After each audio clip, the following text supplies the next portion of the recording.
sœurs, je vous salue au nom de Jésus. Je vous remercie énormément du fait que Dieu a permis que nous soyons toujours ensemble chaque mercredi pour partager la parole de Dieu, ce qu'on appelle étude biblique.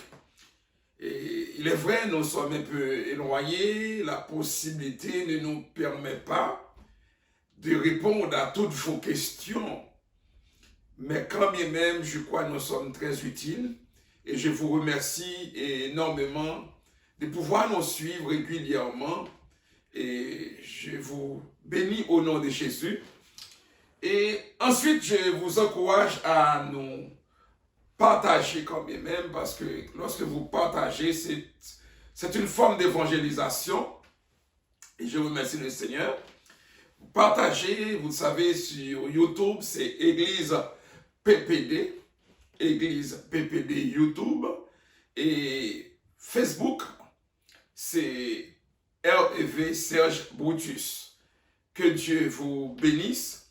Partagez-nous afin que beaucoup de gens puissent être bénis comme vous l'êtes, comme je le suis. Au nom de Jésus. Je prends un moment aussi pour remercier mon équipe de travail, particulièrement évangéliste Mathieu Brutus, lui-même qui est une grâce pour la famille quand même. Et je remercie aussi tous ceux qui nous supportent dans la prière, de loin comme de près, nos amis d'autres bords de la frontière, et ici avec nous à l'église. Merci énormément.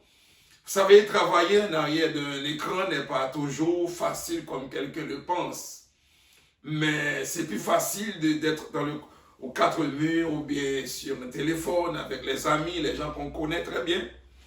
Mais quand bien même Dieu permet que ça marche, je vous remercie énormément pour votre support et que Dieu vous bénisse abondamment.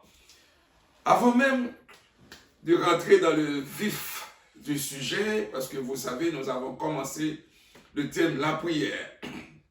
Avant même d'aller plus loin, vous savez, on parle de la prière et on ne peut rien faire sans la prière.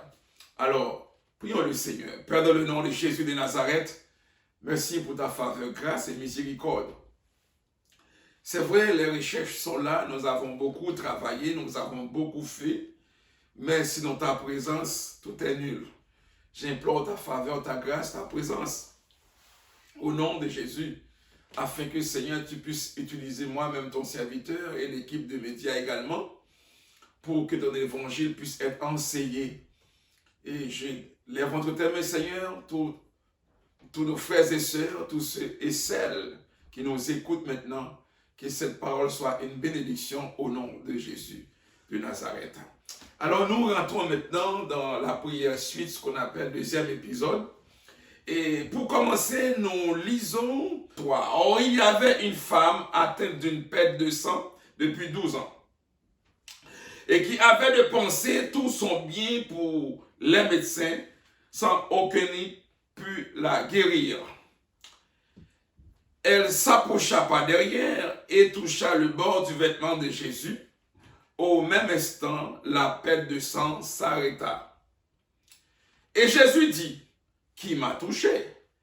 Comme tous s'en défendaient, Pierre et ceux qui étaient avec lui dirent, « Maître, la foule t'entoure et te presse, et tu dis, « Qui m'a touché ?» Verset 46. Mais Jésus répondit, « Quelqu'un m'a touché, car j'ai connu qu'une force était sortie de moi. » Chers frères et sœurs, nous allons commencer comme suit aujourd'hui.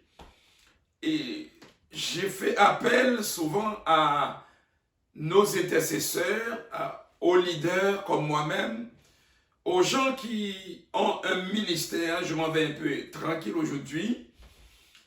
J'appelle aux gens qui ont un ministère, qui ont une responsabilité. Et je crois que c'est important aujourd'hui.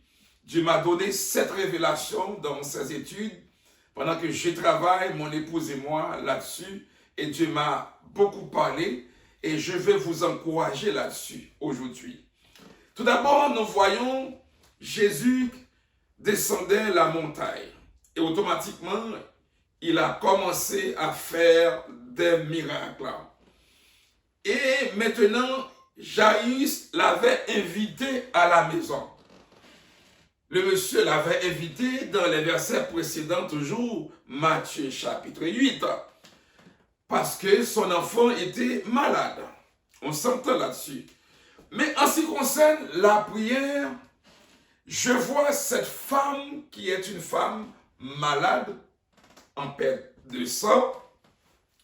Jésus n'était pas en route. Jésus n'était pas en destination de cette femme. Tout d'ailleurs, c'était une femme, à cause de sa maladie, perte de sang, qui était expulsée des événements sociaux. Mais quand bien même, cette femme n'était pas capable de passer en avant, mais elle a dû passer en arrière. Mais ce qui nous attire, c'est pour vous mettre dans l'histoire, dans le contexte de l'histoire. Mais là où je veux m'en aller, c'est pour voir dans le verset 46, lorsque la femme a fait une violence. Tout d'abord, on a vu cette femme qui a tout dépensé, d'ailleurs. Quand la Bible a dit la femme a tout dépensé, c'était pas une femme pauvre. C'était pas une femme qui n'avait rien. Quand la Bible a dit qu'elle avait tout dépensé, c'est-à-dire que cette femme avait de quoi à dépenser. On s'entend. Voilà. Mais on a vu une femme qui était sans doute bien positionnée. Une femme qui était bien installée, juste pour avoir de quoi à dépenser. En premier lieu, je dois dire aujourd'hui, dans la vie, il y a de bas et il y a de haut. Cette femme, quand elle a préparé son économie, elle ne savait pas un jour qu'elle allait être tombée malade en perte de sang. Mais là encore, on avance. Mais lorsque cette femme a fait la violence, nous sommes dans la prière, de toucher les vêtements du Seigneur en passant par arrière. Vous savez, les bodyguards étaient là, étaient présents. Les hommes qui protégeaient le Seigneur, comme les apôtres, comme Pierre, un homme qui avait toujours son épée et qui donnait aucune chance. Vous connaissez sans doute l'histoire. Mais cette femme a fait quelque chose qui a trompé la vigilance des apôtres. Alors, on voit la vigilance dans la prière. Ah, chers frères et sœurs, vous pouvez voir où je dois m'en aller. On voit cette femme qui a trompé, en d'autres termes, qui a trahi la vigilance des apôtres. Elle a pu toucher le bord des vêtements du Seigneur et Jésus même a dit, quelqu'un m'a touché. En d'autres termes, on dirait que les apôtres, en parlant de Pierre, de Jean, Jacques, ils n'ont même pas pu remarquer lorsque la femme a touché les vêtements du Seigneur. Alors, on voit aussi dans la prière une violence, chers frères et sœurs. Il y a des fois, lorsqu'on prie, le diable ne va pas nous laisser traverser. Le diable ne va pas nous laisser passer. Je ne dis pas que l'apôtre Pierre était un démon là. Je ne dis pas que Jacques était un démon. Jamais, je n'ai pas dit, s'il vous plaît. Mais des fois, il y a des obstacles sur notre chemin qui peuvent nous empêcher de voir la gloire de Dieu. Il faut prier avec violence. Des fois, c'est peut-être la fatigue. Des fois, c'est peut-être une mauvaise nouvelle. Il arrive des fois, vous êtes victime, parce que je parle un petit peu aux leaders aussi. Des fois, vous faites tellement beaucoup. Des fois, à cause de l'amour que vous avez pour l'œuvre, vous vous comportez comme un genre, quelqu'un qui vit dans la naïveté. Peut-être que vous n'êtes pas naïf. C'est que vous aimez le Seigneur, vous travaillez à complétude, tout simplement. Alors, des fois, il arrive, vous tombez dans un découragement, on dirait que vous acceptez la défaite. Comme la femme a marché beaucoup, elle a fait beaucoup, mais c'était quasiment zéro, elle n'avait rien. Mais écoutez-moi en tout premier lieu, oh Seigneur, merci. Mais cette femme, avant qu'elle a tout dépensé, amen, avant que cette femme a tout dépensé, mais elle a entendu parler de Jésus. Et c'est là la prière. Elle a entendu parler de Jésus avant même de finir de dépenser tout ce qu'elle avait comme bien. Mais souvent dans la vie, lorsqu'on est bien positionné, on a tous les moyens nécessaires, qu'on n'a pas le temps pour Dieu.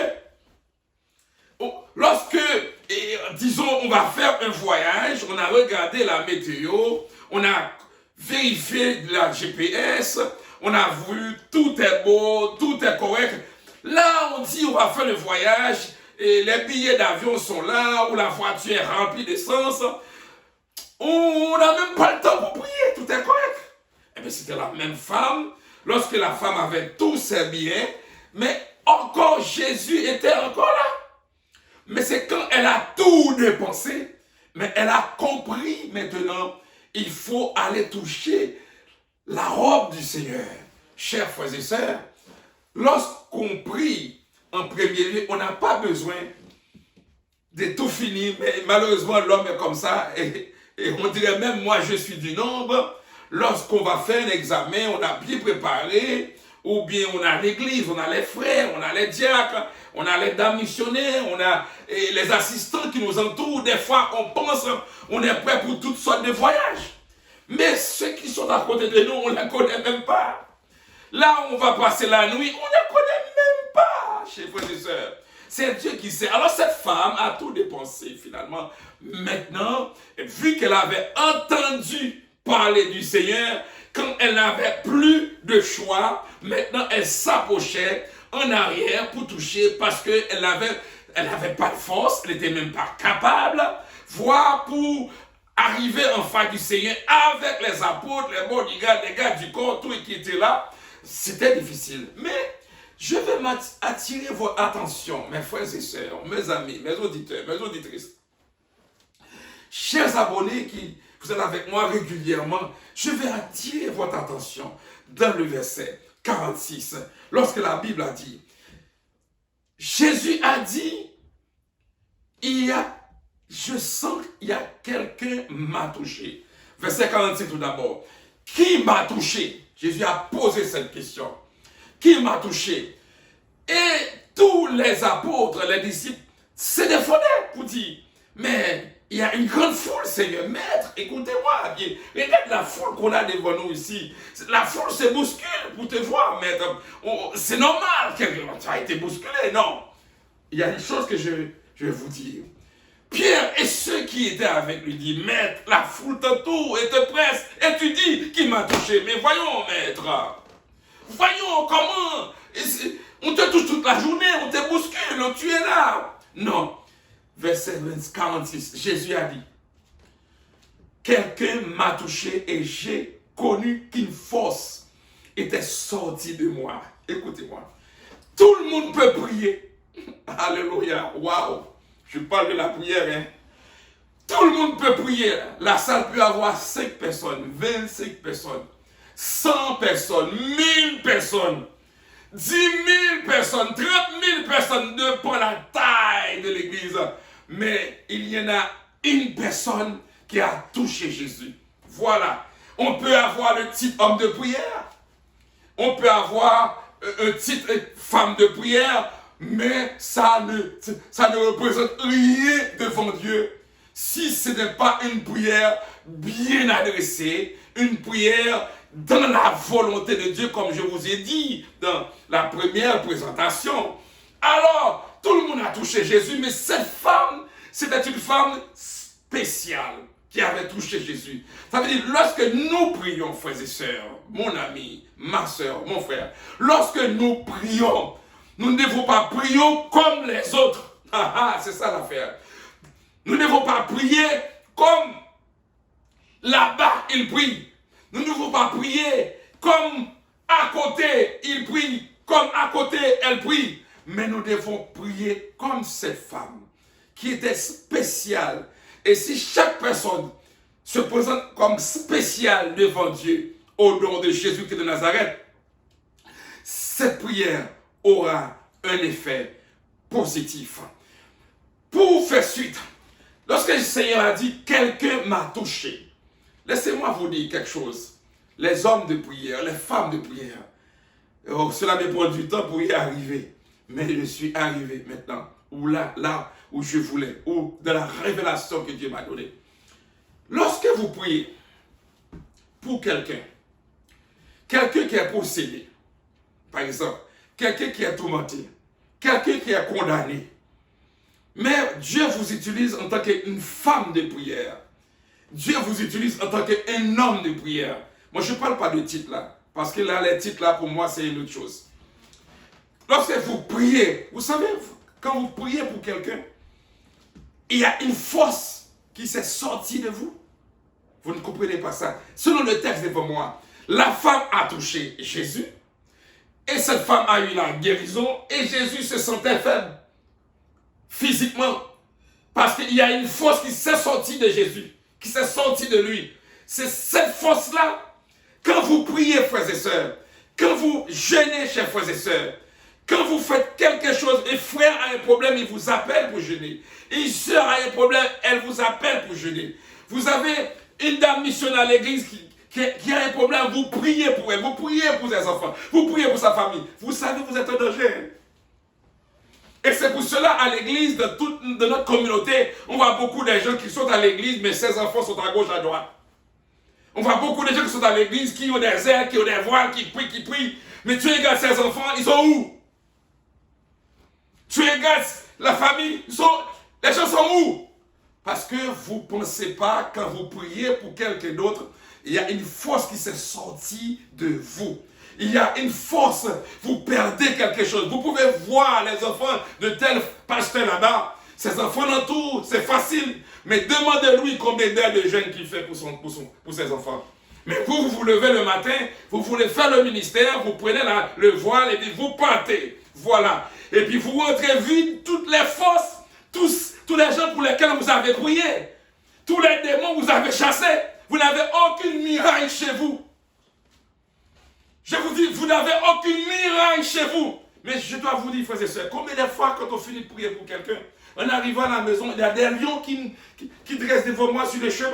Je vois des chiens qui dressent devant moi sur le chemin. Mais j'ai toujours une mitraillette dans ma main. Frères et sœurs, je parle de la prière. Lorsque vous priez pour quelqu'un qui est possédé, quelqu'un qui est coincé, quelqu'un qui est mal pris, vous êtes un homme de prière, vous êtes une femme de prière, vous priez pour la délivrance de cette personne. Moi, je vous assure, il y a une force qui s'est sortie de vous. Mais dans ce cas comme ça, vous faites quoi? Je réponds. Vous faites quoi? Moi, je vois des gens, je regarde alentour de moi, je vois des gens qui prient, il faut du ministère, mais qui partent en voyage avec le mari, leur femme, la famille, en croisière, tout. C'est très bien, moi, je le fais aussi. Je rends gloire au Seigneur. Mais je vois beaucoup des hommes de Dieu, des fois, qui partent pour passer des journées de jeûne, disons en quarantaine, je dirais, dans la retraite pour prier, dans la retraite pour chercher la foi du Seigneur. Cette foi du Seigneur, ce n'est pas prier pour le cancer, hein, s'il vous plaît. Ce n'est pas prier pour les autres. C'est pour prier, pour pouvoir redoubler de la puissance de Dieu. Parce que pour les gens de l'immigration, pour les gens emprisonnés, pour les familles, pour les femmes enceintes, pour lesquelles vous priez, il y a une force qui s'est sortie de vous. Pour retrouver cette force, il faut avoir un temps de retraite, s'il vous plaît. Ce temps de retraite, ce n'est pas un temps où est-ce qu'on va voir les gens qui nous entourent. On va voir les gens, on va voir, non. C'est un temps pour vous. Je regarde des gens qui font des échecs, mais ils sont même gênés pour dire qu'il faut des échecs. Je regarde des gens qui devaient prendre des sacs pour faire des retraites, pour passer des jours et des heures à se plaindre devant Dieu pour pouvoir renouveler les forces. Mais ils sont encore en avant. Ils sont encore en avant. Quand tu regardes la famille là, c'est triste. Quand tu regardes leurs enfants, c'est triste. Quand tu regardes leur voisinage, c'est triste. Quand on regarde leur environnement, c'est triste, ils sont encore en avant. Waouh, moi je dirais, si je comprends bien cette parole, si Jésus lui-même qui est Dieu, il a dit une force est sortie de moi, à plus forte raison. Et vous le savez, Jésus a été fort. Hein? Il a passé 40 jours, 40 nuits dans le désert, il a prié. Hein? Il a laissé les disciples, il a monté sur la montagne pour prier, s'il vous plaît. Pour prier pour qui? Ce n'est pas pour prier pour les malades. Hein?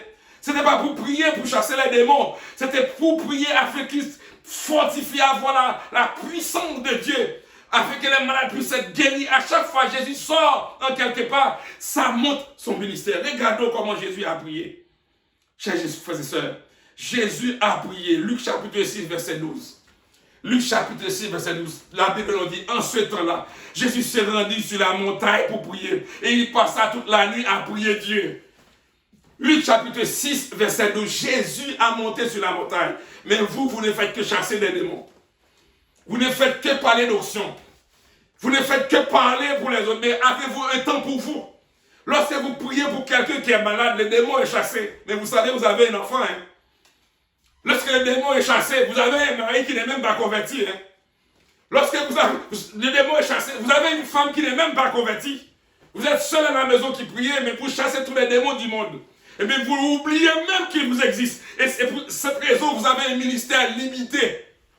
Je répète, vous avez un ministère limité. Parce que quand vous priez, vos enfants ne sont pas là. Quand vous priez, votre mari n'est pas là. Qu'est-ce qui arrive? Vous prêchez un message de favoritisme.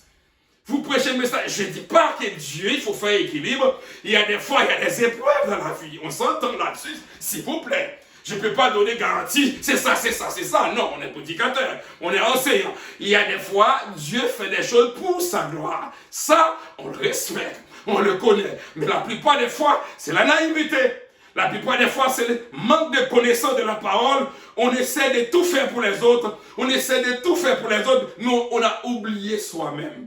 Alors Jésus a guéri les malades, il a chassé des démons, mais il a pris un temps pour lui-même sur la montagne.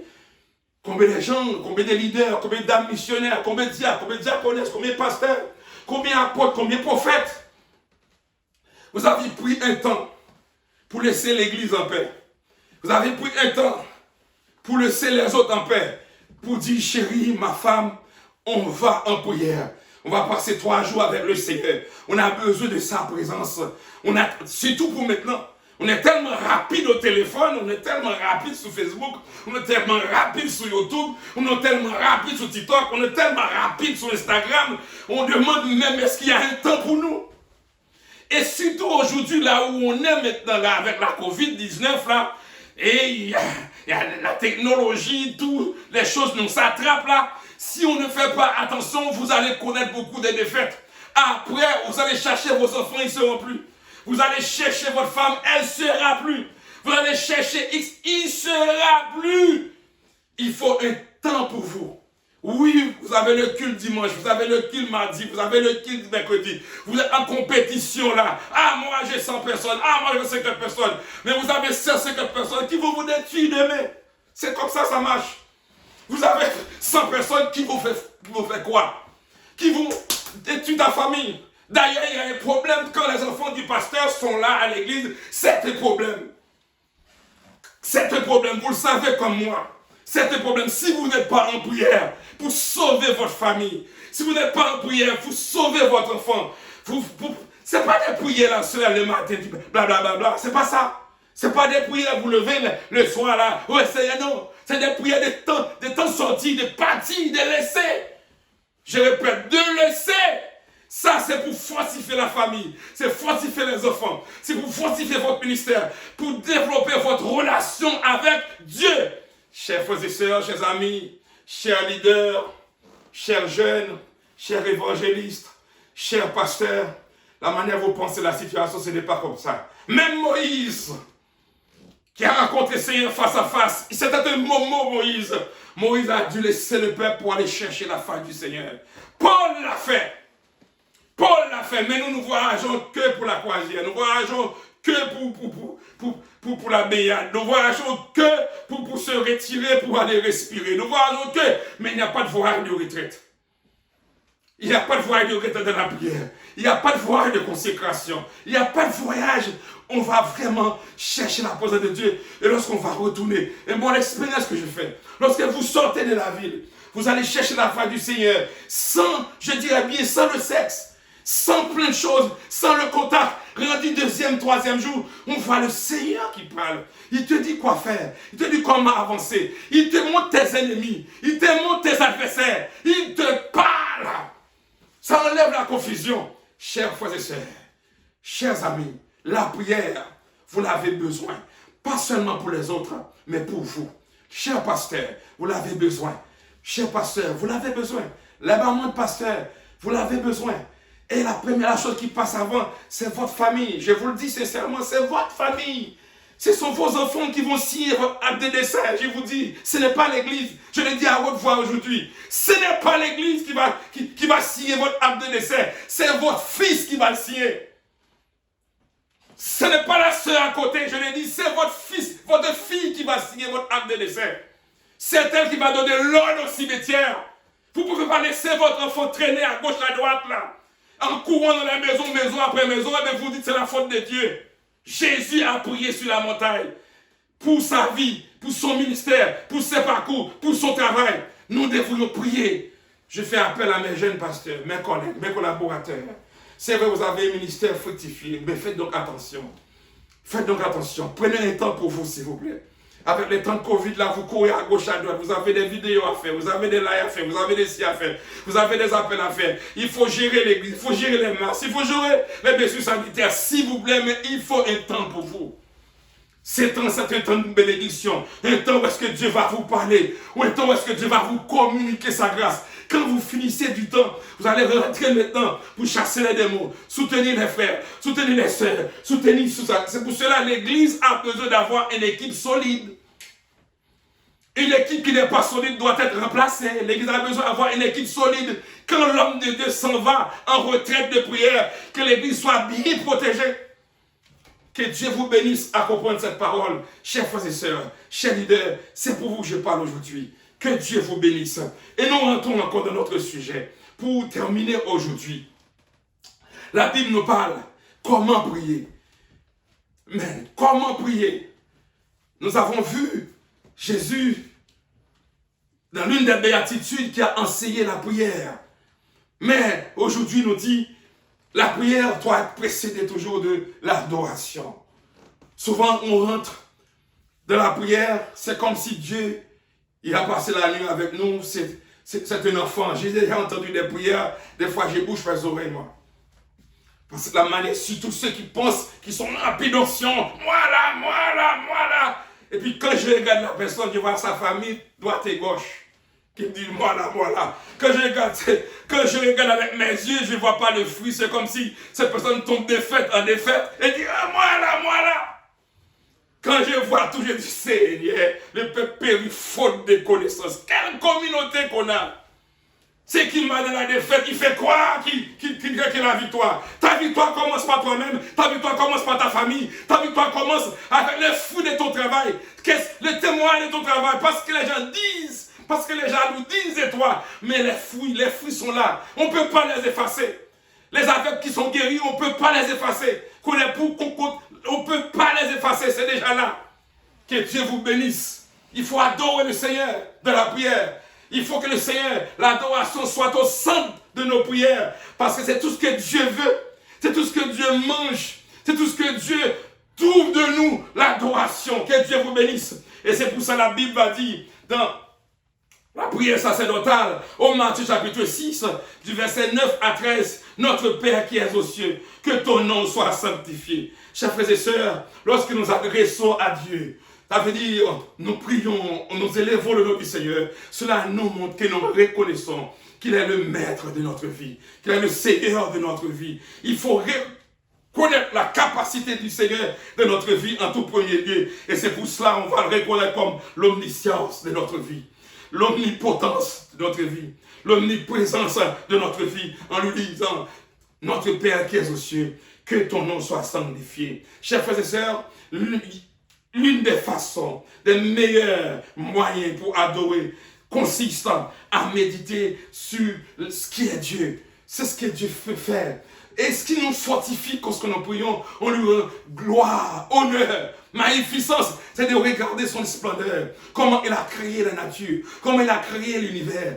Regardez ce qu'il a fait avant. Quand tu étais malade, comment il t'a guéri. Comment il a arraché tes enfants, des fois, de la guerre des lions. Comment il t'a sauvé. Comment tu as pris des poisons, mais tu sors avec la main levée. Waouh! Là, quand tu regardes à tout ça, tous ces ennemis que tu avais avec toi, tu ne les connaissais pas. Tu les connaissais comme des amis. Pourtant, c'était des ennemis acharnés, comme on pourrait dire en haïtien, des baka. Et Dieu t'a mis dehors. Lorsque tu vois toutes ces victoires, tu dis, oh, waouh, Seigneur, que ton nom soit glorifié, que ton nom est digne de louange et de gloire. Là, tu regardes la profondeur de sa puissance, la profondeur de son autorité. Chers frères et sœurs, il y a 3 noms. Lorsque nous prions, ces noms sont attribués à Dieu.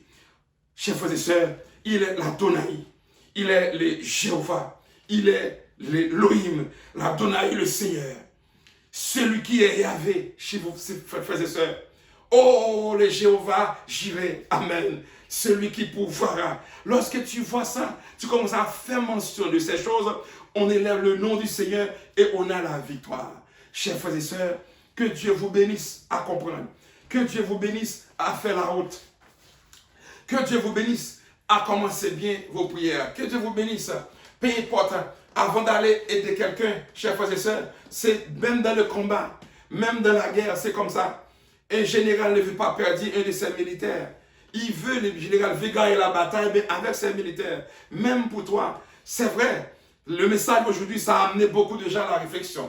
La présentation aujourd'hui va amener beaucoup de gens à la réflexion. Mais ceux qui veulent grandir vont grandir. Mais ceux qui ne veulent pas grandir, ils vont dire n'importe quoi. Pas grave, vous pouvez dire n'importe quoi. Je sais, il y a une personne qui va être bénie, touchée et qui va changer de direction après cette présentation. Oui, vous allez aider quelqu'un. Je suis d'accord. Moi, je suis dans le badaud aussi. Mais il faut être en sécurité. Vous ne pouvez pas commencer à attaquer. Vous ne pouvez pas jouer sur le terrain. Vous attaquez, vous marquez des buts. Vous attaquez, vous marquez des buts. Vous n'avez même pas de défense. Vous n'avez même pas de défense. Lorsque vous jouez, vous attaquez l'avant. Il faut avoir une défense. Vous jouez à l'offensive en même temps à la défensive. Alors si vous aidez les gens à s'en sortir dans les problèmes et votre famille, vous allez faire quoi? Vous allez perdre l'autorité. Vous allez perdre l'autorité. Les gens vont avoir pitié de vous. Lorsque les gens vont avoir pitié de vous, vous n'aurez pas l'autorité. Vous ne pouvez pas parler comme vous voulez. Parce que ce sont des gens qui vous soutiennent, faisant pitié pour vous. Vous aidez quelqu'un et puis il fait la pitié pour vous. C'est grave.